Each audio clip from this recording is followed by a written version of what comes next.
we want to properly dualize the federal road going from Owerri to Aba, because that is the first road.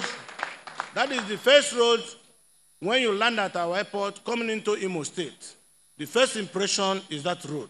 We must upgrade that road to a world-class road, constructed by a world-class company.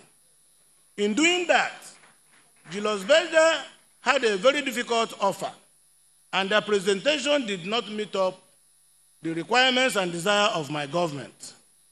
Through a competitive bid between Julius Berger, CCECC, and Kremborg. Those of you who know Kremborg, you must have seen their handwork in Lagos. They did the Epe Road, Epe Express. You must have seen their handwork in Ogun State. They did the Abeokuta Express Road. They are doing all the bridges in River State, in Port Harcourt. They have just completed Anambra Airport. And then they came here, they had a more responsive bid, and their offer was acceptable to me because I could afford it. So I now engaged with them. So for those people saying it is not Julius Berger, Julius Berger is not known in any other country in the world outside Nigeria.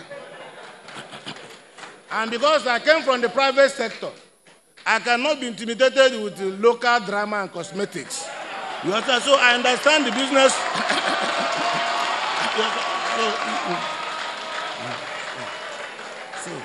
So I am going to deliver. We are going. Kremborg will deliver their roads with a 35 years warranty.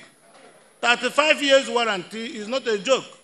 So I am confident, and given my background as a project manager, I'm confident that what they have is what we are looking for.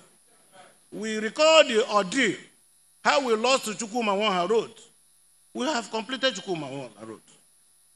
We are now doing the Naze Nekede Ihiagwa Obinze Road.